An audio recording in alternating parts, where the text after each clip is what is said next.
Hello everyone, my name is Raman Luthra and welcome to C Raman Luthra classes. इस session में हम पढ़ने वाले हैं टॉप एमसीक्यूज आरएक नॉर्म्स के ऊपर। ये आरएक नॉर्म्स क्या होता है? Income recognition and asset classification norms.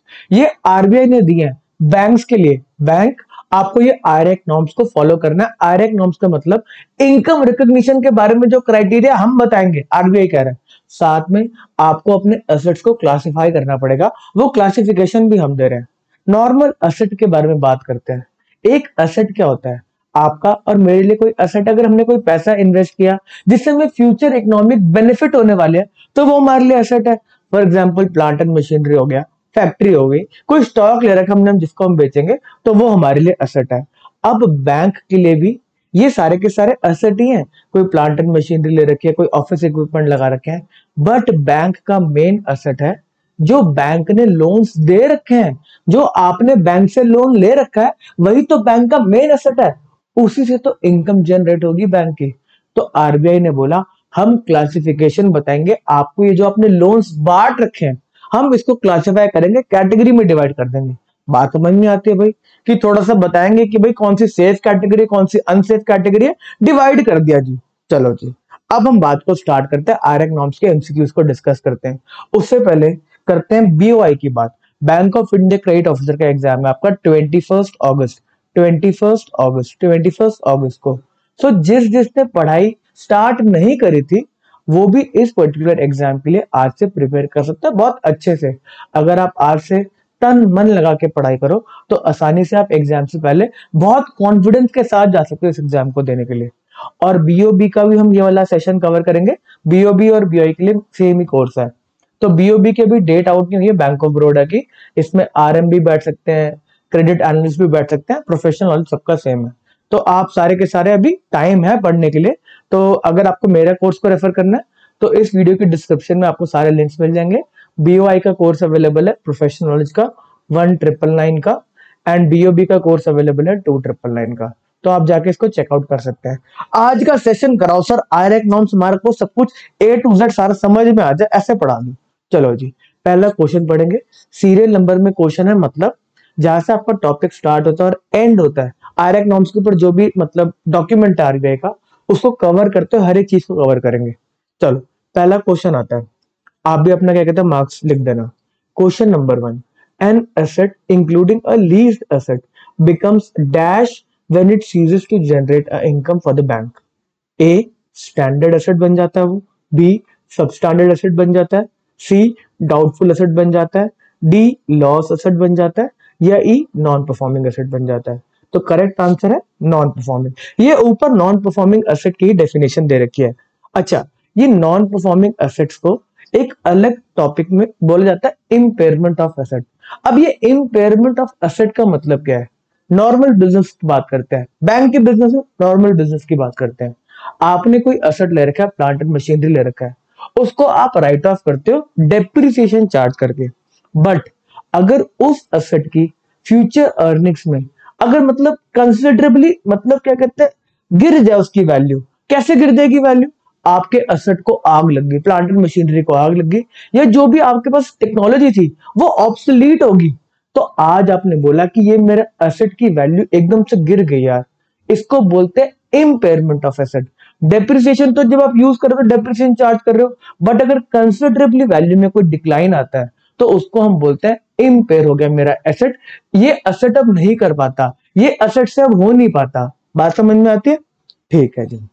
अब ऐसी बैंक के पर्सपेक्टिव से बात करें तो बैंक के लिए कोई एसेट इंपेयर कब होगा? बैंक के लिए लोन कब इंपेयर होगा? बैंक कहेगा ये लोन को मेरे को इंटरेस्ट की पेमेंट नहीं कर रहा, मेरा मतलब जो मेरा लोन ले रखा उसकी रीपेमेंट नहीं कर रहा, तो मेरा ये एसेट इंपेयर हो गया। इसलिए बैंकिंग टर्म्स के अंदर इसको नॉन परफॉर्मिंग एसेट बोलते हैं। चलो जी सर, समझ में आ गया। सेकंड क्वेश्चन कराओ। Question number 2. A term loan becomes a non-performing asset when interest and or installment of principal remains overdue for a period of more than dash days, 30 days, 60 days, 90 days, 180 days, 360 days. Easy question, correct answer है 90 days. जब भी due होती है आपके interest की payment, उस दिन से लेकर 90 डेज पास हो गए हैं और आपको पैसे नहीं मिले एज अ बैंकर, तो आपको उस असेट को एनपीए बोलना पड़ेगा। भाई ये मेरा असेट अब कुछ बेनिफिट्स नहीं दे रहा, इंटरेस्ट की पेमेंट नहीं कर रहा, इंस्टॉलमेंट रीपे नहीं कर रहा, ये असेट गियो। चलो जी, सेकंड क्वेश्चन पढ़ते हैं। Under which of the following, third question, under which of the following circumstances and ODCC will become NPA. अब ओडीसीसी एक अलग टाइप की लिमिट है जो चलती रहती है। इसके अंदर आप पैसे निकालते रहो, यूज करते रहो, फिर पैसे वापस डाल दो, फिर यूज करते रहो। एक लिमिट सेट कर दी जाती है, 1 करोड़ की ओडी, 1 करोड़ की सीसी, जितना मर्जी आप यूज करो, 70 लाख, 80 लाख, 90 लाख, 1 करोड़ तक मैक्सिमम। अब इसके अंदर बोला ये वाला अकाउंट ओडीसीसी अकाउंट, इसकी कोई रीपेमेंट तो है नहीं, ओडीसीसी का आपको 1 करोड़ वापस और ना करना है अगर 1 करोड़ की लिमिट है। तो इस केस के अंदर ये ओडीसीसी अकाउंट एनपीए कब बनेगा, बता पढ़ते हैं। Option A, outstanding balance in ODCC account is more than sanction limit for more than 90 days. जो आपका आउटस्टैंडिंग बैलेंस है वो आपकी सैंक्शन लिमिट से ज्यादा है 90 डेज से। आपकी सैंक्शन लिमिट थी 1 करोड़ की, बट आपका यूटिलाइजेशन लेवल 1 करोड़ 2 लाख, 1 करोड़ 3 लाख ज्यादा हो गया है, और ये आउटस्टैंडिंग 90 डेज तक ज्यादा रहा। ठीक है जी, लग रहा है ये हो सकता है। B point, no credits in ODCC account for more than 90 days. 90 days से आपके अकाउंट में कोई पैसा आया नहीं है, इनकमिंग नहीं हुई है, आउटगोइंग की बात नहीं कर रहे, आपके अकाउंट में क्रेडिट्स नहीं हो। समझ में आती है? ठीक है जी। C point, credit in ODCC account is less than interest debited during the previous 90 days. अब बोल रहे हैं आपके अकाउंट में क्रेडिट्स आए हैं, बट वो इतने नहीं है कि जो इंटरेस्ट चार्ज हुआ ओडीसीसी अकाउंट के ऊपर उसको कवर कर सके। फॉर एग्जाम्पल, आपके ओडीसीसी अकाउंट में इंटरेस्ट के चार्जेस लगे 50,000, बट आपके अकाउंट में टोटल जो क्रेडिट्स आए हैं पिछले 90 डेज के अंदर वो 40,000 ही है। तो उस केस में कह रहा है क्या इस केस में एनपीए होगा? D point, ODCC account has been declared as out of order. तो इसमें से कौन सा करेक्ट आंसर है? ई पॉइंट में दे रखा है ODCC account will become NPA in all of the above cases.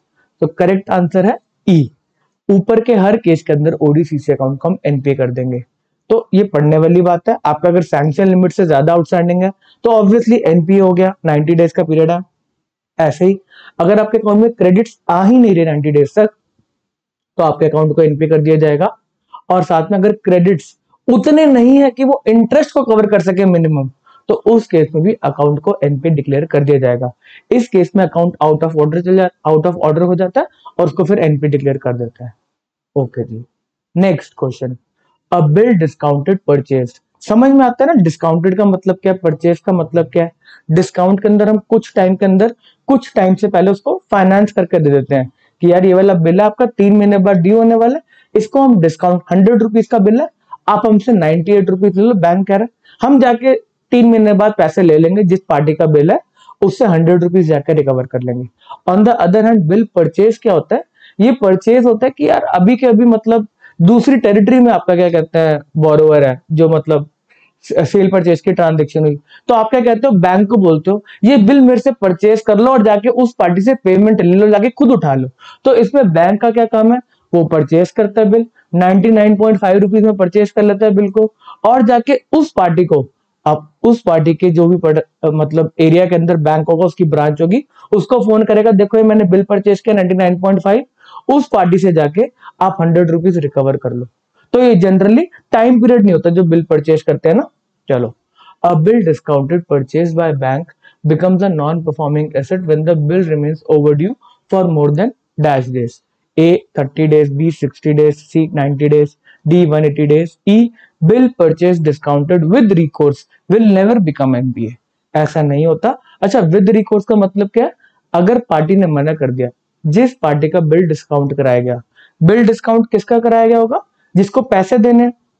ठीक है जी, हमने बिल डिस्काउंट कराया।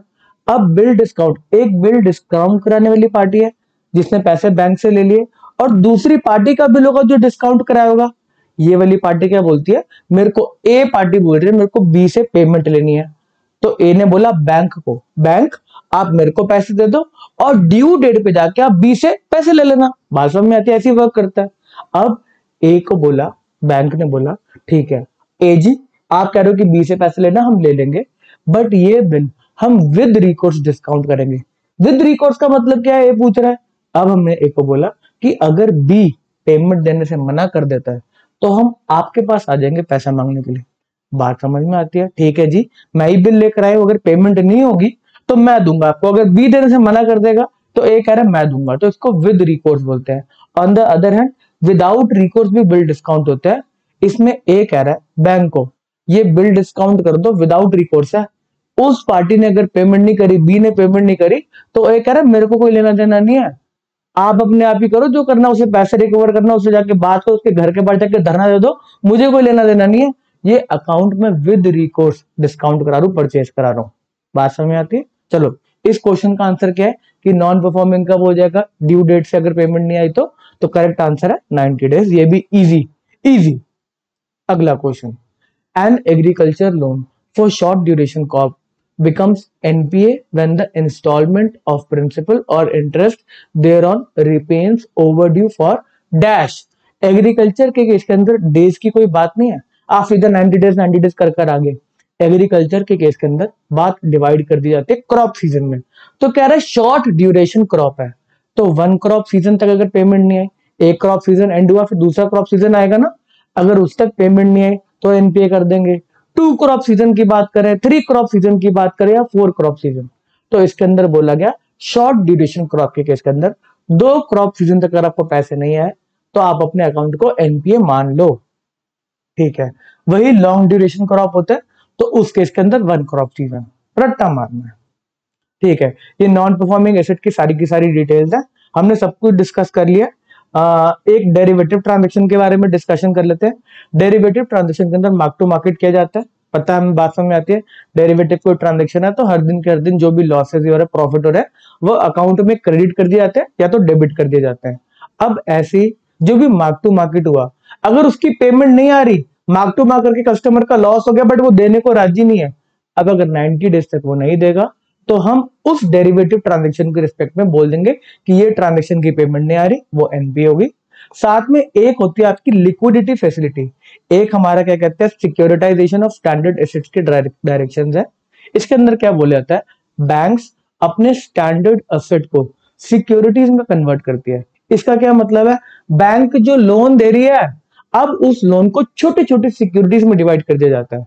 अगर बैंक ने लोन दिया 1 करोड़ रुपए का और एज एन रिटेल इन्वेस्टर या फिर कोई और इन्वेस्टर कहता है यार मेरे को ये लोन के अंदर भागीदारी चाहिए, पार्टिसिपेशन चाहिए, 1 करोड़ का लोन है तो इसको छोटे छोटे सिक्योरिटीज में डिवाइड कर दिया जाता है। फॉर एग्जाम्पल 1 लाख की सिक्योरिटी में डिवाइड कर दिया तो 1 करोड़ के 100 पार्ट्स बन गए। अब ये 100 पार्ट्स को बेच दिया जाएगा। अब जो खरीदने वाला होगा उसको क्या मिलने वाला है, उसने सिक्योरिटी खरीदी तो जो भी ये लोन पे इंटरेस्ट की सर्विसिंग होगी वो जिसने सिक्योरिटी परचेज करा है उसको मिल जाएगी। तो इसमें बैंक को क्या बेनिफिट हुआ, बैंक ने लोन बांटा, बैंक कितने लोन पे इंटरेस्ट चार्ज करेगा 10%, 11%, और जब वो पास ऑन करेगा इसको सिक्योरिटी की फॉर्म में जो बेचा तो बैंक पास ऑन करता है 8%, 9%, जो कि फिक्स डिपॉजिट के रेट से कहीं ज्यादा है यार। तो लोग खड़े होते हैं लाइन में कि हाँ हम लेंगे सिक्योरिटी, और साथ ही साथ बैंक को कैपिटल मिल जाती है। अब जैसी बैंक ने सिक्योरिटी बेची, 1 करोड़ के लोन को बेच दिया ना 1-1 लाख करके, बैंक को पैसा मिल गया 1 करोड़ रुपए। अब बैंक फिर निकल पड़ेगा लोन बांटने के लिए, बैंक अपना एसेट बेस बढ़ाता रहेगा, वो फिर लोन बांटेगा। ठीक है, तो इसमें एक लिक्विडिटी फैसिलिटी दी जाती है। इसका मतलब क्या होता है, जब इन्वेस्टर जो भी लोन जिसका है एक्चुअल में वो इंटरेस्ट की पेमेंट करेगा, उसके बाद जाके ही तो जिससे सिक्योरिटी परचेज करी है उसको हम इन्वेस्टर को पेमेंट कर पाएंगे। पहले लोन लेने वाली पार्टी इंटरेस्ट की पेमेंट करेगी और फिर ये इंटरेस्ट पास ऑन किया जाएगा जिसने सिक्योरिटीज खरीदी है। ठीक है, तो इसके अंदर कुछ गैप होता है, टाइमिंग का गैप होता है, तो उसके रिस्पेक्ट में एक लिक्विडिटी फैसिलिटी दी जाती है। इस टाइमिंग गैप को खत्म करने के लिए बैंक कहता है लोन ले लो, कोई टेंशन नहीं है, 10-15 दिन का लोन है, ले लो। अब इस रिस्पेक्ट में बोला गया अगर ये लिक्विडिटी फैसिलिटी 90 डेज तक आउटस्टैंडिंग रहेगी तो इस फैसिलिटी को भी एनपीए डिक्लेयर कर दिया जाएगा। बात समझ में आती है, गलत कभी भी कुछ ना कुछ गलत हो सकता है, तो बोला कि लिक्विडिटी फैसिलिटी 90 डेज तक आउटस्टैंडिंग है, एनपीए लिख दो, एनपीए लिख दो। अगला question, which of the following statement is incorrect with respect to income recognition on non performing asset. Asset non performing है, उसके ऊपर इनकम रिकॉग्निशन की बात चल रही है। ए पॉइंट कहता है the bank should not charge और take to income account interest on any NPA. बात समझ में आती है? एनपी के ऊपर तो कोई इंटरेस्ट होना ही नहीं चाहिए ना। ठीक है जी, करेक्ट। तो ये करेक्ट है, हमें इनकरेक्ट ढूंढना है। B point, interest income recognised but not received on NPA should be reversed. अगर आपने कोई इंटरेस्ट इनकम रिकॉग्नाइज कर लिया है, आगे जाके वो अकाउंट एनपीए हो जाता है, तो उस पे जो इंटरेस्ट आपने रिकॉग्नाइज किया, रिसीव नहीं हुआ आपको, तो क्या उसको रिवर्स करना चाहिए? ये भी सही बात है, ये भी करेक्ट स्टेटमेंट है। लॉजिकली लग रहा है सुन के यार, वापस करो, ये वाला इंटरेस्ट तो मिला ही नहीं, अकाउंट एनपी हो गया, खामखा आपने इनकम ले रखी है, रिवर्स करो, रिवर्स करो। C point, where loan has been advance against term deposit, national saving certificates, Kisan Vikas Patra and life insurance policy, the interest may be taken into account on the due date, even if the account has been classified as NPA and any as NPA, provided adequate margin is available in the account. C point कहता है अगर आपने term deposit, NSC इनके against loan बांटा है, तो आपका account अगर एनपीए हो भी गया, फिर भी आप इंटरेस्ट ले लो अपनी इनकम में। ये बात थोड़ी सी अलग लग रही है। ये कह रहा है एनपीए होने के बाद भी आप इनकम ले लो, अगर आपके पास एडिक्वेट मार्जिन है। ये एडिक्वेट मार्जिन का मतलब क्या है? अगर नेशनल सेविंग सर्टिफिकेट से 1 लाख रुपए के और आपने अगर लोन बांट दिया 90,000 का, तो मतलब वो 10,000 रुपए का जो डिफरेंस है वो मार्जिन है। ठीक है जी, ये बात कहता है कि भाई आपका अकाउंट ये एनएससी है, टर्म डिपॉजिट है, अगर इनके अगेंस्ट आपने लोन बांटा है, वो एनपीए हो गया, बट फिर भी आप इनकम को रिकॉग्नाइज कर लो, इनकम को पीएनएल में ले जाओ, प्रोवाइडेड आपके पास एडिक्वेट मार्जिन है। डी पॉइंट पढ़ते हैं, the bank can charge and take into income account interest on NPA provided guarantee is provided by the government. अगर गवर्नमेंट ने गारंटी प्रोवाइड कर दिया तो इंटरेस्ट ले लो इनकम में, यार क्या दिक्कत है? तो इसका करेक्ट आंसर है, जो इनकरेक्ट स्टेटमेंट है वो है डी। गवर्नमेंट कहती है अगर गवर्नमेंट ने गारंटीज भी दे रखे हैं, फिर भी आपको एनपीए अगर अकाउंट हो रखा है, तो उसके इंटरेस्ट को चार्ज नहीं करना, इनकम को मतलब नहीं लेना, कोई इनकम नहीं लेना, एनपीए अकाउंट आपका। बट वही ऊपर सी पॉइंट के अंदर, जो अगर आपके टर्म डिपॉजिट्स है, नेशनल सेविंग सर्टिफिकेट है, किसान विकास पत्र है, इंश्योरेंस पॉलिसीज है, इस केस में आप इनकम को रिकॉग्नाइज कर सकते हो। इसका मतलब क्या है? आपका पैसा डूबने नहीं वाला। टर्म डिपॉजिट की अगर बात करो, तो अगर किसी ने टर्म डिपॉजिट दे रखा आपको 1 करोड़ रुपीस का, और उसके ऊपर 80 लाख का लोन ले लिया और वो रीपेमेंट नहीं कर पा रहा, तो आपको तो पता ही है टर्म डिपॉजिट दे रखा है यार, 1 करोड़ तो मिलना ही मिलना है। तो इस केस में इंटरेस्ट रिकॉग्नाइज करना समझ में आता है, ठीक बात है। सेम चीज होती है एनएससी के साथ, किसान विकास पत्र के साथ एंड लाइफ इंश्योरेंस पॉलिसी के साथ। लाइफ इंश्योरेंस पॉलिसी में सरेंडर वैल्यू जो भी होती है उसको देख के कॉल ली जाती है। बात समझ में आती है? Perfect perfect perfect. अच्छा, ये गवर्नमेंट वाली बात को हम आगे जाके और एलाबोरेट करेंगे कि गवर्नमेंट ने ऐसा क्यों बोला। गवर्नमेंट को खुद पे ही भरोसा नहीं है ना, आगे जाके बात को बढ़ाएंगे क्वेश्चन में। Question number 7, banks are required to classify non-performing asset further into dash categories based on the period for which the asset has remained non-performing and the realizable of the dues। अब ये कह रहा है non performing asset की classification कितनी होती है। Asset की क्लासिफिकेशन नहीं पूछ रहा, नॉन परफॉर्मिंग असेट की क्लासिफिकेशन कितनी होती है। तो इसके अंदर करेक्ट आंसर है 3। आपका क्या कहते हैं, सब स्टैंडर्ड नॉन परफॉर्मिंग एसेट हो सकता है, डाउटफुल हो सकता है नॉन परफॉर्मिंग एसेट, या लॉस नॉन परफॉर्मिंग एसेट हो सकता है। अगर ये सिर्फ एसेट की क्लासिफिकेशन बोलता, लोन की क्लासिफिकेशन बोलता, तो करेक्ट आंसर होता 4, स्टैंडर्ड, सब स्टैंडर्ड, डाउटफुल या लॉस। तो इसका करेक्ट आंसर है 3। क्वेश्चन नंबर 8, अ सब standard asset would be one which has remained NPA for a period of more than 12 months, less than 12 months, more than or equal to 12 months, less than or equal to 10 months. E, a substandard asset is identified by the bank or bank's internal or external auditor or the RBI inspection। अब इसके अंदर correct answer है कि सब standard कब रहता है एक पर्टिकुलर एनपीए। तो हमको पहले याद करना है कि एनपीए कब बनता है। एनपीए जनरली जो अगर एक रूल निकाल ले तो 90 डेज तक अगर ओवर ड्यू रहा तो वो एनपीए बन जाता है।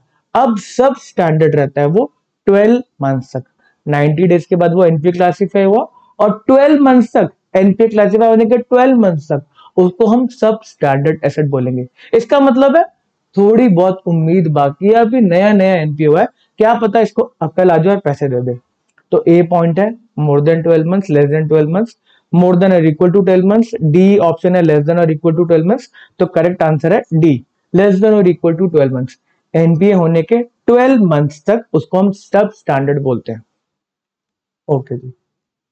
An asset would be classified as doubtful if it has remained in the dash category for a period of 12 months. अब अगर asset को हमें doubtful वाले कैटेगरी में डालना है तो उस केस में उसको पहले कौन सी कैटेगरी में होना चाहिए?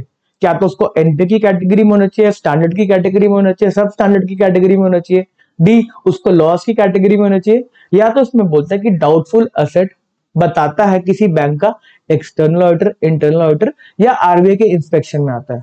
तो इसका करेक्ट आंसर है, अगर आपको एक असेट को डाउटफुल क्लासिफाई करना है तो उस केस के अंदर उस असेट को पहले 12 मंथ्स सब स्टैंडर्ड की कैटेगरी में रहना पड़ेगा।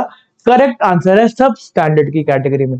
जब सब स्टैंडर्ड की कैटेगरी में वो 12 मंथ्स बिता लेगा उसके बाद हम उसको डाउटफुल कैटेगरी में लेकर आएंगे। चलो जी। An asset would be classified as loss asset if it has remained in the category for a period of 12 months. अब ये कह रहा है लॉस के केस में क्या होगा? क्या उसको एनपी की कैटेगरी में रहना है, उसको स्टैंडर्ड की कैटेगरी में रहना है, उसको सब स्टैंडर्ड की कैटेगरी में रहना है, उसको डाउटफुल की कैटेगरी में रहना है? हाँ सर, इजी क्वेश्चन है। पहले डाउटफुल आया था तो वो सब स्टैंडर्ड की कैटेगरी में रहना था उसको 12 मंथ्स। अब लॉस क्लासिफाई करना तो उसको डाउटफुल की कैटेगरी में रहना होगा 12 मंथ्स। इधर आंसर आपका हो गया गलत। इस केस में कोई भी लॉस असेट होता है तो वो बताया जाता है एक्सटर्नल ऑडिटर, इंटरनल ऑडिटर या आरबीआई के इंस्पेक्शन के अंदर। वो बताते हैं ये असेट को लॉस क्लासिफाई कर दो, कोई उम्मीद नहीं रहेगी इससे, आप इसको लॉस क्लासिफाई कर दो। तो बात समझ आती है, करेक्ट आंसर है ई point. Next question, the outstanding in the cash credit account based on drawing power calculated. हमारा कैश क्रेडिट अकाउंट निकलता है, उसमें डीपी निकालता है ड्रॉइंग पावर। हम सारी की सारी कैलकुलेशंस पढ़ के आ चुके हैं। 75% क्या क्या देखते हैं हम, डेटर्स को देखते हैं, क्रेडिटर्स होता है, हमारा स्टॉक होता है, वो सारी कैलकुलेशंस हम करके आ चुके हैं। The outstanding in the cash credit account based on drawing power calculated from stock statement older than dash would be deemed as irregular. अब इसमें बात करेगी जो स्टॉक स्टेटमेंट को लेके आप ड्रॉइंग पावर निकाल रहे हो वो कितनी पुरानी हो सकती है, मैक्स टू मैक्सिमम। अगर इससे पुरानी तो हम अकाउंट को इरेगुलर बोल देंगे। तो करेक्ट आंसर है 3 मंथ्स। 3 मंथ से पुरानी नहीं होनी चाहिए। अब सुनो, आपकी जो आउटस्टैंडिंग सारे के सारे हम कैश क्रेडिट की बात कर रहे हैं, इसके रिस्पेक्ट में एक लेक्चर ऑलरेडी यूट्यूब पे है जिसके अंदर हमने वर्किंग कैपिटल के ऊपर डिस्कशन करा है। तो आपको डीपी कैलकुलेशन वगैरह सब कुछ समझ में आ जाएगा, वो लेक्चर को जाके रेफर कर सकते हैं। Okay, next question, question number 12, an account where the regular credit limits have not been reviewed renewed within dash days from the due date will be treated as NPA। एक account को आपने renew करना पड़ता है यार, कोई account है उसको रिव्यू करना पड़ता है। रिन्यू की बात करें तो आपकी ओडीसीसी लिमिट को रिन्यू करना पड़ता है और रिव्यू करना पड़ता है टर्म लोन्स को। टर्म लोन को हर 12 महीने के बाद आप रिव्यू करते हो, हाँ ठीक ठाक चल रहा नहीं चल रहा, रीपेमेंट टाइम से हो रही नहीं हो रही, इंटरेस्ट की पेमेंट कर रहा नहीं कर रहा। जो टर्म लोन में हमने क्या कहते हैं कोवेनेंट्स लगा रखे, स्टिपुलेशन लगा रखे, वो सब कुछ फॉलो कर नहीं कर रहा, कंडीशंस जो लगा रखे हैं, ठीक है। अब ये कह रहा है अगर आपने अकाउंट को रिन्यू रिव्यू नहीं किया इतने दिनों के अंदर ड्यू डेट से, तो उस अकाउंट को हम एनपीए बोलेंगे। ए 30 डेज, बी 60 डेज, सी 90 डेज, डी 180 डेज, ई 360 डेज। सर हर जगह 90 डेज आ रहा है, हम 90 डेज को टिक मारेंगे। करेक्ट आंसर है 180 डेज, 180 डेज। अब इसके अंदर सबसे ज्यादा पिटाई होती है किसकी? पिटाई के मतलब जिसको सुनाया जाता है वो क्रेडिट ऑफिसर और आरएम को सुनाया जाता है कि आप एक अकाउंट को रिन्यू नहीं कर पाए यार। बहुत इसमें गालियां पड़ती है अगर आपने 180 डेज के अंदर इसको रिन्यू नहीं किया, रिव्यू नहीं किया। बात समझ में आती है? चलो जी, question number 13, which of the following item is not deducted from gross NPA to arrive at net NPA। एक ग्रॉस एनपीए निकलता है, उसके अंदर कुछ एडजस्टमेंट करनी पड़ती है जिसके बाद नेट एनपीए निकलता है। तो उसमें बोल रहा है क्या हटाया नहीं जाता। A point, provision held in case of NPA account as per asset classification. कह रहे ग्रॉस एनपीए से नेट एनपीए में जाने के लिए आप प्रोविजंस नहीं हटाते, मतलब हटाते हैं यार ये क्या मतलब हुआ? तो पूछ रहे ना नॉट डिडक्टेड, तो पहला पॉइंट हटाओ, प्रोविजंस तो हटेंगी। बी पॉइंट कहता है डीआईसी जीसी ईसी जीसी के कोई क्लेम मिलने वाले हैं, एडजस्टमेंट पेंडिंग है, क्लेम मिलने वाले हैं, तो वो नहीं हटाए जाते। चलो जी, सी पॉइंट कहता है part payment received and kept in suspend account. आपको कोई पैसा मिल गया है, जो एनपीए कर रहा है ना उसने कुछ पैसा दे दिया, बट आपने भी सस्पेंस अकाउंट में रखा है, तो कह रहा है उसको भी नहीं हटाते आप, बताओ कौन सा नहीं हटता, ये हटता नहीं हटता, तो ये वाला पैसा भी हटना तो चाहिए यार हमारा। अगर एनपीए से पैसा रिसीव हो गया है तो उस केस में उसको ग्रॉस एनपीए से हटा के नेट एनपीए में दिखाओ। ठीक है जी। डी पॉइंट कहता है फ्लोटिंग प्रोविजंस, कुछ एक्स्ट्रा प्रोविजंस क्रिएट होते हैं। तो करेक्ट आंसर है ऊपर के सारे प्रोविजंस, ऊपर के सारे पॉइंट्स को हम डिडक्ट करते हैं। ये एमसीक्यू आपको दिया इसलिए कि आपको बस याद हो जाए कि ग्रॉस एनपीए से एनपीए में जाने के लिए, नेट एनपीए में जाने के लिए हम ये सारे एडजस्टमेंट एंट्री पास करते हैं। प्रोविजंस को हटाएंगे, कोई क्लेम रिसीवेबल है डीआईसीजीसी और ईसीजीसी का ही, सिर्फ उसी को हटाएंगे। पार्ट पेमेंट अगर किसी ने दे दिया जिसको अभी के लिए हमने सस्पेंस अकाउंट में रखा है, तो ठीक है जी, पेमेंट तो आ गई है ना, एनपीए थोड़ा ना, हटाओ ग्रॉस से, इसको नेट में दिखा दो। फिर भी आगे आया फ्लोटिंग प्रोविजंस, कुछ एक्स्ट्रा प्रोविजंस कर रखे हैं। ठीक है जी। तो ये आपका क्या कहते हैं फॉर्मेट है ग्रॉस एनपीए से एनपीए, नेट एनपीए में जाने के लिए। ओके जी। अगला question, asset classification under NPA has to be dash wise। A credit facility wise, उसका ओडी अकाउंट अगर क्या कहते हैं एनपीए, तो ओडी अकाउंट को एनपी कर दो, जो बाकी का अकाउंट है टर्म लोन है वगैरह उसको ओके रहने दो। बी पॉइंट कहता है ज्योग्राफिकल लोकेशन वाइज, अगर कहीं पे फ्लड व्लड आ गए तो पूरे एरिया के अकाउंट को एनपीए कर दो, ये बोलना चाहता है। सी पॉइंट इंडस्ट्री वाइज, कोई इंडस्ट्री अगर दिक्कत में, हॉस्पिटैलिटी दिक्कत में थी कोविड के टाइम पे, तो पूरी इंडस्ट्री को आप क्या कहते हैं एनपी डिक्लेयर कर दो। डी पॉइंट कहता है सेक्टर वाइज आप डिक्लेयर कर दो। या ई है बोरोवर वाइज, बोरोवर वाइज आपको एसेट को क्लासिफाई करना है, तो करेक्ट आंसर है बोरोवर वाइज। इस केस में फॉर एग्जांपल अगर नीरव मोदी का एक अकाउंट एनपीए होता है तो उसके सारे अकाउंट को एनपीए करना पड़ता है, उसके सारे के सारे अकाउंट को एनपीए कर दो, एक की पेमेंट नहीं कर रहा, बाकी में आने का कोई चांसेस नहीं लग रहा, तो करेक्ट आंसर है बोरोवर वाइज। ओके। इसी के रिलेटेड अगला क्वेश्चन, कंसोर्शियम लेंडिंग याद है, कंसोर्शियम लेंडिंग देते हैं, बड़े सारे बैंक मिलकर देते हैं, उसमें एक लीड बैंक होता है। अब उस केस में क्या कह रहा है, which of the following statement is correct with respect to advance under consortium arrangement. मिलके बैंक लोन दे रहा है। अब asset classification of account under consortium should be based on the record of recovery of individual bank member। इसने बोले यार first point के अंदर इंडिविजुअल बैंक मेंबर अपना अपना देखें, उसको अगर पैसा रिसीव हो रहा है तो अकाउंट एनपीए नहीं करना, अगर उसको पैसा रिसीव नहीं हो रहा तो अकाउंट को एनपीए कर दो। बी पॉइंट कहता है asset classification of account under consortium should be based on the record recovery of the lead bank member। अब इसमें बोला गया कंसोर्शियम अरेंजमेंट है, एक लीड बैंक का, बाकी सारे छोटे छोटे बैंक है जिन्होंने मिलकर लेंडिंग करा है, तो अगर लीड बैंक को पैसा नहीं मिल रहा तो सारे के सारे बैंक अकाउंट को एनपीए कर दें। सी पॉइंट कहता है asset classification of account under consortium should be based on the record of recovery of more than half member bank। जितने भी सारे बैंक इन्वॉल्व है, अगर हाफ से ज्यादा को पेमेंट नहीं मिल रही तो अकाउंट को एनपीए कर दो। डी पॉइंट कहता है asset classification of account under consortium should be based on the record of recovery of more than 3/4 bank. 75% से ज्यादा अगर बैंक को पैसे नहीं मिल रहे तो सारे के सारे अकाउंट को एनपीए कर दो। ई point asset classification of account under consortium should be based on the record of recovery of all member bank. अगर सारे बैंक को पैसे नहीं मिले तभी आप अकाउंट को एनपीए करो, तो इसका करेक्ट आंसर है अपना अपना देखो। इंडिविजुअल बैंक को अपना अपना देखो, अगर आपको पैसे नहीं मिल रहे तो आप अपना अकाउंट को एनपीए करो, अगर आपको पैसे मिल रहे हैं तो आपका अकाउंट एनपीए नहीं करना। हर एक बैंक को अपना क्राइटेरिया फॉलो करना है जो उसको दे रखा है कि एक एसेट को एनपीए कब करना है, कब उसको सब स्टैंडर्ड करना है, डाउटफुल करना है, लॉस करना है। बात समझ में आती है? तो इंडिविजुअल मेंबर बैंक को अपने रिकवरी रिकॉर्ड्स के ऊपर उसको क्लासिफाई करना है एसेट को। ओके जी। 16th question, what are the provisioning norms in respect of case of fraud. अगर फ्रॉड हो गया, आपने लोन दे रखा है, फ्रॉड हो गया, तो उस केस में कितना प्रोविजन करना है। 25% कर दो जिस दिन डिस्कवरी हुई कि भाई ये तो हमारा फ्रॉड हो गया, 50% कर दो, 75% कर दो, बैलेंस 25 अगले ईयर में कर देंगे। डी पॉइंट कहता है 100% कर दो, ई पॉइंट कहता है 110% कर दो। तो करेक्ट आंसर है 100%। बट 110% का कोई सेंस बना? ऐसे ही दे दिया, आपको लॉस हुआ 1 लाख रुपए का, आप 1,10,000 की प्रोविजनिंग कर दोगे? नहीं ना, तो मैक्सिमम तो 100% ही हो सकता है। करेक्ट आंसर है 100%। आपको फ्रॉड हो गया, समझ में आ गया, पैसा नहीं मिलने वाला, 100% प्रोविजनिंग कर दो।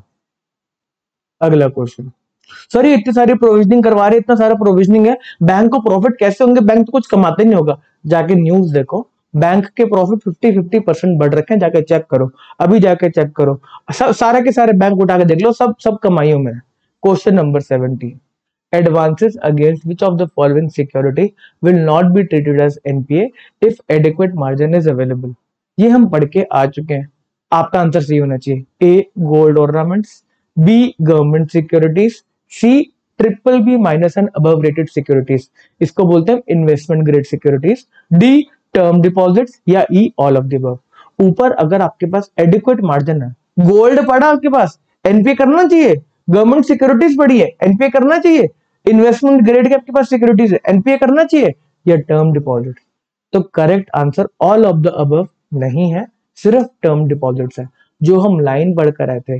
Term deposits, national saving certificates, Kisan Vikas पत्र, लाइफ इंश्योरेंस पॉलिसी, सिर्फ इन 4 चीजों के लिए एक्सेप्शन है कि अगर आपका अकाउंट एनपीए हो गया फिर भी आप इनकम ले सकते हो। बात समझ में आती है? अच्छा, इसमें एनपीए भी नहीं बोला, इसमें एनपीए ही ट्रीट नहीं करेंगे अगर एडिक्वेट मार्जिन अवेलेबल है। पेमेंट नहीं आ रही, कोई बात नहीं, आपको पता है टर्म डिपॉजिट आगे जाके खत्म होने वाला है, टर्म डिपॉजिट का 5 साल का पीरियड है, उसके बाद जाके आपको पैसा मिल ही जाएगा। तो करेक्ट आंसर है टर्म डिपॉजिट्स। दोनों बातें कवर कर ली हमने, एनपीए क्लासिफिकेशन की भी और उसके ऊपर इनकम रिकॉग्निशन की भी। अगला question, the credit facility backed by government, backed by guarantee of dash, though overdue, may be treated as NPA only when the central government repudiates its guarantee when invoked। Question को फिर से पढ़ेंगे। The credit facility is backed by guarantee, कोई credit facility दी गई जिसके banking में किसी ने गारंटी दी। अब गारंटी किसने दी? दो ओवरड्यू, अब क्रेडिट फैसिलिटी ओवरड्यू हो गया, may be treated as NPA only. Credit facility overdue होने के बाद भी बोल रहे हैं कि उसको हम एनपीए तभी मानेंगे, एनपीए तभी मानेंगे जब गवर्नमेंट रेप्यूडिएट कर देगी गारंटी। गवर्नमेंट बोल देगी नहीं हम पेमेंट नहीं करेंगे। तो कौन सी गवर्नमेंट के बारे में बात करी गई है? Central government, state government, foreign government, कोई भी गवर्नमेंट हो, इधर सेंट्रल गवर्नमेंट और स्टेट गवर्नमेंट। तो करेक्ट आंसर है सिर्फ सेंट्रल गवर्नमेंट। सिर्फ सेंट्रल गवर्नमेंट के केस के अंदर ये बात मानी गई है कि आप अकाउंट को एनपीए मत करो। सेंट्रल गवर्नमेंट है, अगर वो आपको गारंटी दे रखी है सेंट्रल गवर्नमेंट ने, तो वो आपको पेमेंट कर देगी। अगर सेंट्रल गवर्नमेंट रेप्यूडिएट कर देती है गारंटी की, कोई गारंटी वारंटी नहीं है, तब आप अकाउंट को एनपीए क्लासिफाई करो। स्टेट गवर्नमेंट्स के लिए 2006 में बात को हटा दिया गया था, हम स्टेट गवर्नमेंट की कोई गारंटी नहीं मानते। बैंक्स को बोला गया स्टेट गवर्नमेंट की कोई गारंटी नहीं मानी, सिर्फ सेंट्रल गवर्नमेंट की गारंटी। सर ऐसा क्यों किया गया? मेरे को भी नहीं पता यार, मेरे को भी नहीं पता, कोई ना कोई ऐसी सिचुएशन रही होगी 2006 के अंदर कि ये सारे के सारे स्टेप्स उठाए गए कि सेंट्रल गवर्नमेंट की इतनी मतलब गारंटी को कोई तवज्जो नहीं दी गई, इंपॉर्टेंस नहीं दी गई। Okay, next question, a credit card account, सबके पास आपके काफी लोगों के पास होगा। A credit card account will be treated as non performing asset if dash as mentioned in the statement is not fully paid within 90 days from the payment due date mention in the statement. अब आपको statement आती है, उसके अंदर due date दे रखी होती है, 90 days तक आपने पेमेंट नहीं करी किस अमाउंट की, तब आपके हम अकाउंट को, क्रेडिट कार्ड के अकाउंट को एनपीए कर देंगे। तो बोल रहा है आउटस्टैंडिंग फुल अमाउंट, जितना आपने खर्चा किया उसका सारी पेमेंट करनी पड़ेगी यार आपको। कह रहा है 50% of the outstanding balance. C point कह रहा है मिनिमम अमाउंट ड्यू, डी कह रहा है 50% of the minimum amount due, E कह रहा है simple average of outstanding full amount, या फिर मिनिमम अकाउंट ड्यू, इन दोनों का सिंपल एवरेज। तो करेक्ट आंसर है मिनिमम अमाउंट ड्यू। आपके जो भी क्रेडिट कार्ड का स्टेटमेंट होता है, टोटल आउटस्टैंडिंग अगर 1 लाख रुपए मान लो, तो उसमें बोल दिया जाता है, लिख दिया जाता है कि इसकी मिनिमम अकाउंट अमाउंट ड्यू है 50,000 40,000, बाकी का हम रोल ओवर कर देंगे, वो अगली साइकिल में दे देना यार, क्या टेंशन वाली बात है, पैसा बहुत है बैंक के पास। तो इस केस के अंदर आपको मिनिमम अमाउंट ड्यू जो उस स्टेटमेंट में लिखा हुआ है उसकी पेमेंट कर दोगे, तो आपके अकाउंट को एनपीए नहीं करा जाएगा। आउटस्टैंडिंग फुल अमाउंट की बात नहीं कर रहा, मिनिमम अमाउंट ड्यू की बात कर रहा है। ठीक है, नई टर्म है आपके लिए। अगला question, bank can levy penal charges, late payment charges, if any, only when a credit card accounts remain past due for more than 1 day, 3 day, 5 day, 7 day. Bank can levy penal charges on the day it becomes overdue. Correct answer क्या है? 3 दिन का time देना पड़ता है, 3 दिन का। Correct answer है 3 days। ओके, प्रोविजनिंग रिक्वायरमेंट, इधर से प्रोविजनिंग के क्वेश्चन स्टार्ट हो गए। Provisioning requirement on loss asset kept in the books of banks. अब बुक के अंदर लॉस एसेट को रखा गया, तो उस केस में प्रोविजनिंग कितनी होगी? लॉस है 100%, 100% कर दो। लॉस हमने मान लिया लॉस है यार 100%। अगला क्वेश्चन है provisioning requirement on the unsecured portion, unsecured portion, unsecured portion of doubtful asset. Unsecured portion की बात चल रही है, देखो लाइन कितनी सही खींची है। अनसिक्योर्ड पोर्शन की बात चल रही है, अनसिक्योर्ड पोर्शन की बात चल रही है। डाउटफुल के केस के अंदर हम एसेट को क्लासिफाई करते हैं secured portion and unsecured portion में। तो वो अनसिक्योर्ड पोर्शन के बारे में बात कर रहा है कि कितना प्रोविजनिंग करना है, 25%, 40%, 50%, 75% या 100%। करेक्ट आंसर है 100%। वही सिक्योर्ड पोर्शन के केस के अंदर कैटेगरीज बना दी जाती है, पढ़ेंगे आगे। तो डाउटफुल एसेट है, उसका अनसिक्योर्ड पोर्शन है, उसका 100% आउटस्टैंडिंग को हम कर देंगे provision. Okay, provisioning requirement on the secured portion. Secured portion की बात आ गई, सिक्योर्ड पोर्शन की बात आ गई, अलग बात आ गई।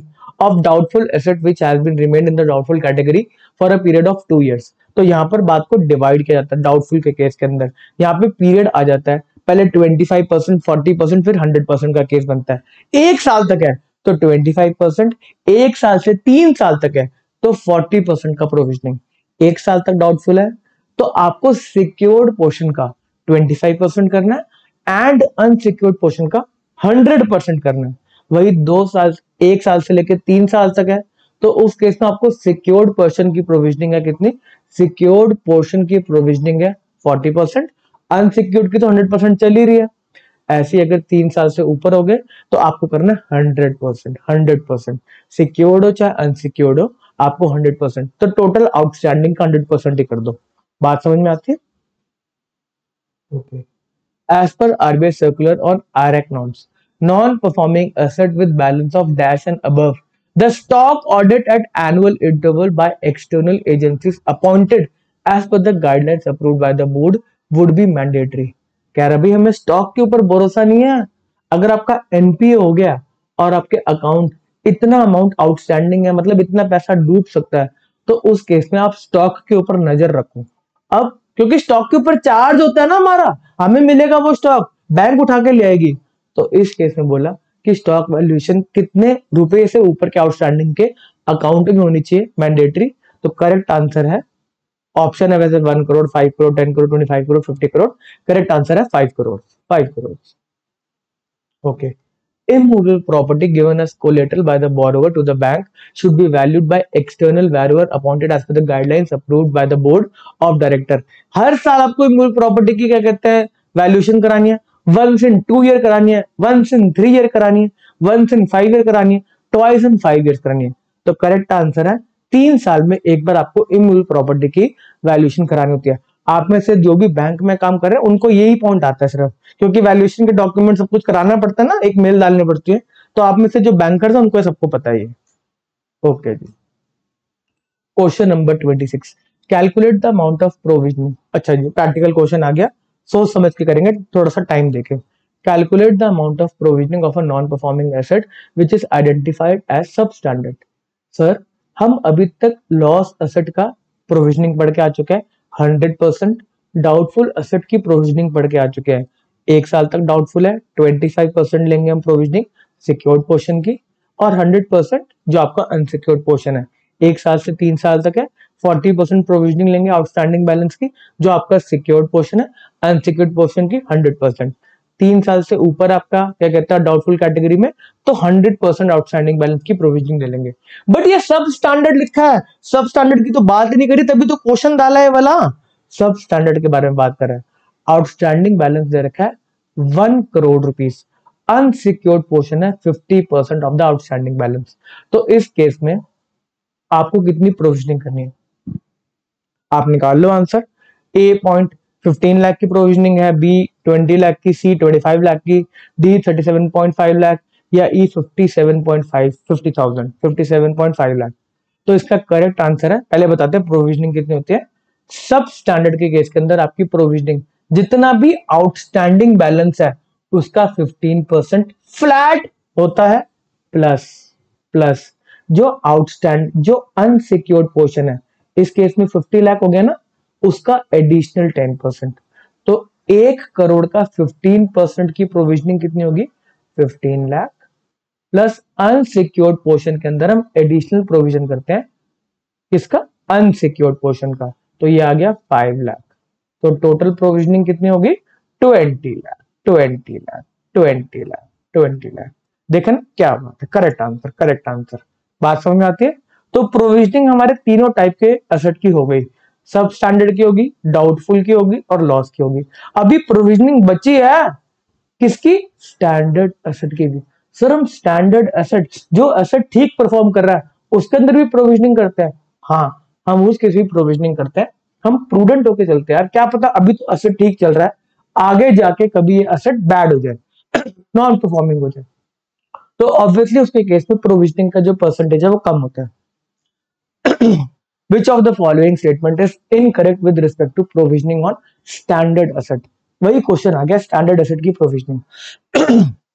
A point, provisioning requirement on farm credit for agriculture activity is 0.25%, 0.25% on outstanding balance. Incorrect statement बताना आपको। Provisioning requirement on credit to small and micro enterprise is 0.25% on outstanding balance. Provisioning requirement of housing loan extended at teaser rate. Sir ये teaser rate क्या है? Teaser rate का मतलब होता है कुछ कुछ बैंक्स लोन देते हैं जिसमें स्टार्टिंग में बहुत कम इंटरेस्ट चार्ज करते हैं हाउसिंग लोन के लिए और बाद में रेट को बढ़ा देते हैं, तो उसको टीजर रेट बोलते हैं। अभी टीज करने के लिए आपको कम दिया जा रहा है, तो उस केस में बोलेंगे रिस्कियर लोन है, तो आपको 2% की प्रोविजनिंग करनी है आउटस्टैंडिंग बैलेंस के ऊपर। परफेक्ट। डी पॉइंट कहता है provisioning requirement on advance to commercial real estate, जो रेजिडेंशियल हाउसिंग सेक्टर के अंदर है उसको देना है 0.75% का प्रोविजन बनाना है। अब जो कहीं पे कवर नहीं हुआ, ऊपर स्पेसिफिक थे ना, एग्रीकल्चर हो गया, एसएमई हो गया, आपका क्या कहते हैं टीजर रेट पे हाउस लोन हो गया, commercial real estate, residential housing sector हो गया। अब कह रहा है जो ऊपर स्पेसिफिक रेट्स नहीं दे रखे उन सबके केस के अंदर आप प्रोविजनिंग कर दो 0.5% of the outstanding balance.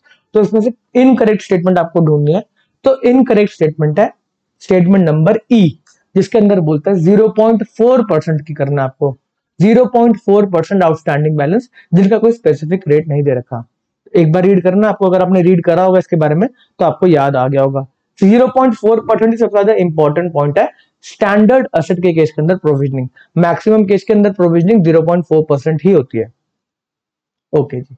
Deep, question आया दीप से। Deep has taken a personal loan of 10 lakh rupees on 1st October 21 and has given life insurance policy as security to the bank. The surrender value of life insurance policy is 15 lakh. Wow. Deep has not serviced the installment interest on the loan for past 120 days. 120 दिन से इसने loan नहीं दिया, मतलब 90 दिन के बाद NPA होता है ना, उसके बाद क्या होगा? ये सब स्टैंडर्ड है, ठीक है। The outstanding balance of the loan on 31st March 2022, बेटे 2022,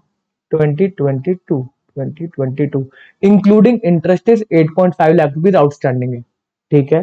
calculate the amount of provisioning required to be created. फटाफट मैं करूंगा सर, मैं करूंगा 8.5 लाख लिखो, 8.5 लाख लिखो, 8.5 लाख इसके अंदर 15% कर दो, 15% कर दो। हमारे पास सिक्योरिटी अच्छी खासी है सर, तो सीधा 15% कर दो, सीधा आउटस्टैंडिंग बैलेंस का 15% कर दो। 85,000 होता है प्लस 5% कितना हो गया? 42,500, तो आपका आ गया 127,500। सर ये आंसर दे रखा है? हाँ दे रखा है, ये आंसर मार्क कर दो 127,500। Incorrect, incorrect, incorrect. हमने पढ़ा था कि कुछ केस के अंदर आपको अकाउंट को एनपीए क्लासिफाई नहीं करना, उसमें लाइफ इंश्योरेंस पॉलिसी भी था। देखो सरेंडर वैल्यू दे रखा है लाइफ इंश्योरेंस का कितना? 15 लाख रुपीस, मतलब आपका पैसा नहीं डूबेगा बैंकर, आप ले लो इसकी प्रोविजनिंग स्टैंडर्ड एसेट की तरह करो। सब स्टैंडर्ड एसेट नहीं, स्टैंडर्ड की तरह एनपीए क्लासिफाई नहीं होगा ये, तो इस केस के अंदर कितनी प्रोविजनिंग होगी? 0.4%। तो 8.5 लाख का 0.4% निकालोगे तो आंसर निकल के आता है 34,000। करेक्ट आंसर है 34,000। आपका गलत हो गया, आपके 2 नंबर गए। Okay. Question number 29, calculate the amount of provisioning on below mention non performing asset classified as doubtful. Doubtful बोलते हैं कि अकाउंट डाउटफुल है। सर डाउटफुल होगा तो क्या होगा? सब स्टैंडर्ड से ज्यादा हो गया, क्या पता 1 साल में हो। अच्छा इसमें टाइम दे रखा है, period for which amount has remain doubtful, 6 month दे रखा है। 6 मंथ दे रखा है तो मतलब 1 साल तक डाउटफुल है, तो 25% की कैटेगरी में आएगा। Perfect, perfect. आउटस्टैंडिंग बैलेंस दे रखा है 5 लाख, ईसीजीसी कवर एक नया पॉइंट आ गया 50% का दे रखा है, वैल्यू ऑफ सिक्योरिटी हेल्ड दे रखा है 1 लाख रुपीस। तो इस केस में आप इसको सॉल्व करो, मैं भी सॉल्व करता हूँ, कितना प्रोविजनिंग बनना चाहिए, कितना प्रोविजनिंग बनना चाहिए। तो इसका आंसर निकलेगा ऐसे। आई होप आपने कर लिया, मैं करके दिखाता हूँ। तो जो भी आपका 5 लाख रुपीस का आउटस्टैंडिंग बैलेंस है, सबसे पहले आप इसमें से 1 लाख रुपीस की सिक्योरिटी को हटाते हो, आपका 4 लाख बचा। इस 4 लाख के ऊपर जो लैंग्वेज है, जो कवरेज है, ईसीजीसी जो कवरेज देता है वो इस अमाउंट के ऊपर देता है, 5 लाख के ऊपर नहीं देता। कह रहा सिक्योरिटी को हटा दो फिर कवरेज दूंगा। तो इसके बाद ईसीजीसी का कवरेज है 50%, 50% का कवरेज है, तो 2 लाख रुपीस का ईसीजीसी का कवरेज है। तो बैलेंस अमाउंट कितना रह गया, 2 लाख रुपीस। ये अनसिक्योर्ड पोर्शन है, ये अनसिक्योर्ड पोर्शन है, ये अनसिक्योर्ड है, ये अनसिक्योर्ड है। तो 2 लाख तो सीधा सीधा प्रोविजनिंग 100% कर दो, 2 लाख की होगी। और साथ में जो सिक्योर्ड पोर्शन है 1 लाख रुपीस का, इसके ऊपर आपको कितनी करना है, 25%, क्योंकि एक साल भी अभी, एक साल नहीं हुआ ना डाउटफुल की कैटेगरी में, तो इसका 25% करना है, जो कि 25,000 निकल कर आएगा। तो टोटल प्रोविजनिंग आपकी होगी 2,25,000। करेक्ट आंसर है डी। अब आप मुझसे लड़ाई करो, सर ये ईसीजीसी का जो कवर है ये भी तो सिक्योर्ड पोर्शन है, इसके ऊपर भी आपको 25% की प्रोविजनिंग करनी चाहिए। नहीं, ईसीजीसी का जो कवरेज है वो तो मिलना ही मिलना, उसके कोई हमें क्लैरिटी एकदम। तो इसके रिस्पेक्ट में ईसीजीसी का जो भी कवरेज है उसके अंदर कोई प्रोविजनिंग नहीं की जाती उसके ऊपर। बात समझ में आती है? ठीक है जी। तो करेक्ट आंसर है 2.25 लाख। इंपॉर्टेंट ये क्या कहते हैं न्यूमेरिकल है, क्योंकि आपके आईरैक का आरबीआई के सर्कुलर के अंदर ये वाला क्वेश्चन, इसी के रिलेटेड क्वेश्चन दे रखे हैं, न्यूमेरिकल दे रखा है। ओके, अगला question, question number 30, which ratio indicate the extent of funds of a bank has been kept aside to cover loan losses? Interest coverage ratio, debt service coverage ratio, NPA ratio, safety net ratio या provisioning coverage ratio? Correct answer है provisioning coverage ratio. ठीक है जी, जितने आपने provision बना रखे अपने पूरे क्या कहते हैं लोन बेस के रिस्पेक्ट में, बताएगा ना भाई आपने कितना परसेंटेज प्रोविजनिंग पे चल रहे हो, देखेंगे भाई हाँ भाई इसके पास बफर है कि नहीं है, प्रोविजन क्रिएटेड है कि नहीं है। Okay ji, question number 31, bank shall recognize incipient stress in loan account. आपके लोन अकाउंट में स्ट्रेस दिख रहा है अभी, तो आपको क्या करना है, वो कह रहा है, ये वाला लाइन कह रहा है कि bank shall recognize incipient stress in loan account immediately on default by classifying such account as सब स्टैंडर्ड क्लासिफाई कर दो। आपको स्ट्रेस दिख रहा है, सब स्टैंडर्ड क्लासिफाई कर दो, डाउटफुल क्लासिफाई कर दो, लॉस क्लासिफाई कर दो, नॉन परफॉर्मिंग एसेट क्लासिफाई कर दो, उसको बोल दो एनपी हो गया, स्ट्रेस दिख रहा है, या ई पॉइंट स्पेशल मेंशन अकाउंट। तो करेक्ट आंसर है स्पेशल मेंशन अकाउंट। जो आपको 90 डेज वगैरह सबकी जो टर्म्स दे रखे, टाइम दे रखा है, वो एनपीए क्लासिफिकेशन की दे रखा है। अगर आपको आज ही पता चल गया, सुनो, आपको आज पता चल गया आज के दिन पे इसने इंस्टॉलमेंट की रीपेमेंट नहीं करी, आज ड्यू डेट थी, तो मेरे को समझ में आ गई कि बंदा स्ट्रेस में है, दिक्कत में है बंदा। अब 90 डेज के बाद जाके अकाउंट एनपीए क्लासिफाई होगा, ओवरड्यू रहेगा तो उन 90 डेज के बीच में ये कहीं और से जाके लोन ना ले ले। समझ रहे हो, पैसे की तो रिक्वायरमेंट है, ये 90 डेज के अंदर कुछ गोची कर सकता है, तो इसीलिए एक टर्म आई गई स्पेशल मेंशन अकाउंट। इन अकाउंट को आप मेंशन करो कि ये वाले अकाउंट स्ट्रेस में चल रहे हैं, 2 दिन ओवरड्यू हो गया, 10 दिन ओवरड्यू हो गया, 15 दिन ओवरड्यू हो गया, 30 दिन ओवरड्यू हो गया। 90 डेज के बाद मत जागो कि हाँ एकदम से एनपी हो गया, वो 90 डेज का टाइम भी तो आपको पता था ना, तो आप कहीं ना कहीं इसको मेंशन कर दो। तो इसलिए इस अकाउंट का नाम करा गया स्पेशल मेंशन अकाउंट। तो इसमें क्लासिफिकेशन होती है 3, एसएमए 0, 1, 2। एसएमए 0 अगर आपके 30 डेज तक ओवरड्यू है, 90 डेज के बाद एनपी होने से पहले की बात चल रही है, 30 डेज तक ओवरड्यू है तो एसएमए 0, 30 डेज से 60 डेज का टाइम के ओवरड्यू है तो आपका एसएमए 1, 60 डेज से 90 डेज का पीरियड है तो एसएमए 2, 90 डेज से ऊपर है तो एसएमए 3। नहीं, तब तो एनपी हो गया ना। चलो जी, अब एक बात अलग, आपका जो ओडीसीसी अकाउंट होता है उसमें एसएमए 0 की क्लासिफिकेशन नहीं होती, ठीक है जी, उसमें डायरेक्ट एसएमए 1 से स्टार्ट होती है बात, एसएमए 0 की रिपोर्टिंग नहीं होती, क्योंकि सीसी अकाउंट कभी ना कभी छोटा मोटे टाइम के लिए ओवरड्यू जाता रहता है, इसीलिए उन्होंने बोला कि 30 डेज का ओवरड्यू सीसीओडी अकाउंट में चलता है। ठीक है जी, बात समझ में आती है। अगला पॉइंट पढ़ते हैं। आई इन क्रिल्सिक और क्रिलिक बोलते हैं stand for, India, information, important, improving, inferior. तो आपका क्रिलसी में आई डिपेंड करता है इंफॉर्मेशन, स्टैंड करता है इंफॉर्मेशन। तो ये सेंट्रल रिपोजिटरी है of information of large credit, central repository of information on large credit, कि जो बड़े बड़े अकाउंट पैसा लेके बैठे हुए हैं उनका हम एक रिपोजिटरी बनाएंगे, लोगों को पता चल जाए इन्होंने इतना इतना लोन ले रखा अलग अलग जगह से। अच्छा, तो कितने रुपए तक की रिपोर्टिंग होती है?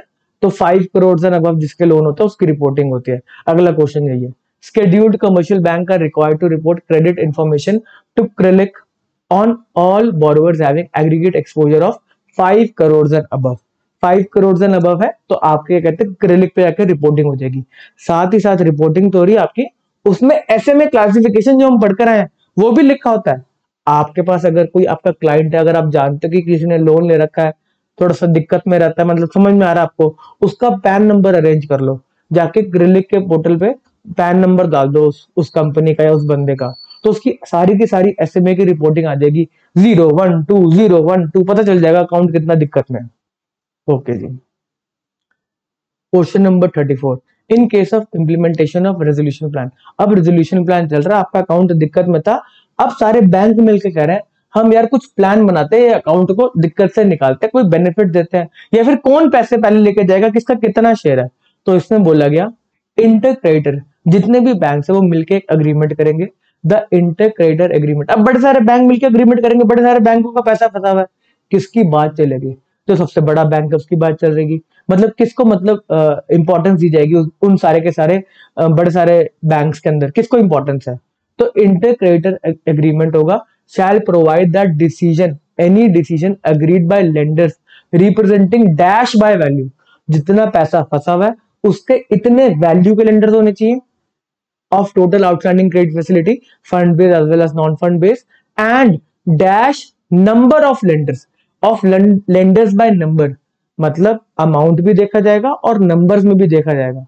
ऐसा नहीं अगर एक ही बंदे का आउटस्टैंडिंग सबसे ज्यादा है तो कहेगा भाई कोई अग्रीमेंट नहीं मेरी चलेगी, तो नंबर भी डिसाइड करा गया कि आपका अमाउंट भी होना चाहिए कुछ परसेंटेज का, मेजर परसेंटेज का, और कुछ नंबर्स भी एग्री करने चाहिए। अगर 10-15 बैंक इन्वॉल्व है तो इतने नंबर ऑफ बैंक अगर एग्री करेंगे, इतने परसेंटेज ऑफ बैंक एग्री करेंगे, तब जाके एग्रीमेंट को ओके करा जाएगा। ठीक है जी। तो इसमें बोला गया आउटस्टैंडिंग का अमाउंट कितना होना चाहिए और नंबर क्या होने चाहिए, तो आया 75%, 51%, 75% आउटस्टैंडिंग का होना चाहिए, 60% नंबर में होने चाहिए, 51% आउटस्टैंडिंग का होना चाहिए, 75% इन नंबर्स एग्री करने चाहिए, 60% outstanding, 75% in number, E point 75% outstanding, 75% in number. I hope आपको एक बात समझ में आई होगी। फॉर एग्जाम्पल अगर 10 करोड़ का लोन है और 10 बैंकर्स हैं, तो उस केस के अंदर जिनके मिला के, जिस पर्टिकुलर बैंक्स के मिला के 7.5 करोड़ से आउटस्टैंडिंग ज्यादा जारी होगी तो उनकी बात चलेगी। साथ ही साथ एंड कितने नंबर होने चाहिए आपका, क्या कहते हैं, इस केस के अंदर बता रहा हूं, अगर 75% मान के चल ले तो इस केस के अंदर आपके बैंक होने चाहिए 7.5 से ज्यादा। तो वैसे 7.5 तो बैंक होते नहीं, तो 8 बैंकों को 10 में से एग्री करना पड़ेगा। वैसे करेक्ट आंसर है इसका बी पॉइंट, 75%, 7.5 करोड़ का आउटस्टैंडिंग होना चाहिए, और बैंकर्स कितने होने चाहिए, 60%। तो इस केस में 6 बैंक को अग्री करेंगे, तब जाके इंटर क्रेडिटर एग्रीमेंट पास हो पाएगा, ओके हो पाएगा, एग्रीमेंट बन पाएगा। ठीक है, और ये बाइंडिंग होगा फिर बाकी के लेंडर्स के ऊपर। अगला question, last question, interest income in respect of restructured account. आपका अकाउंट को रीस्ट्रक्चरिंग कर दी गई, दिक्कत में था, उसको कुछ ऊपर नीचे करके ठीक करा गया, उस केस में बोला गया अब वो अकाउंट को स्टैंडर्ड क्लासिफाइड है, अकाउंट सही से पेमेंट कर रहा है, तो उस केस में हम अकाउंट का इंटरेस्ट कैसे रिकॉग्नाइज करेंगे? ए अक्रूवल बेसिस पे, बी कैश बेसिस पे, C income on restructured account should not be recognize, D कहता है ईदर ए और बी, और ई कहता है ईदर बी और सी। तो करेक्ट आंसर है अक्रूवल बेसिस पे। अगर आपका अकाउंट स्टैंडर्ड हो गया, स्टैंडर्ड मतलब ठीक तरीके से चल रहा है, कोई दिक्कत नहीं है, तो उस केस में आपको अक्रूवल बेसिस पे ही अकाउंटिंग करनी है। ऑन द अदर हैंड अगर अकाउंट एनपीओ रखा है तब आपको कैश बेसिस पे पैसा मिलेगा, इंटरेस्ट मिलेगा, तभी इनकम रिकॉग्नाइज होगी, ऐसे इनकम रिकॉग्नाइज नहीं करेंगे। तो ठीक है जी, आपका आज का सेशन आईरैक नॉर्म्स के ऊपर बढ़िया बेहतरीन क्वेश्चन 35 क्वेश्चन हमने डिस्कस कर लिए। आपको जो भी डाउट आता है आप इस वीडियो के कमेंट में लिख देना कि सर आपने निहायती घटिया पढ़ाया, हम लिख देंगे, कमेंट कर देंगे। साथ में अगर आपको मुझसे कनेक्ट करना हो तो मेरी ऐप पे जाके आप मुझे मैसेज कर सकते हैं। कोर्सेज देखने हो तो आप जाके मतलब ऐप पे जाके रेफर कर सकते हैं। आज के सेशन को यहीं पे समाप्त करते हैं। Bye bye.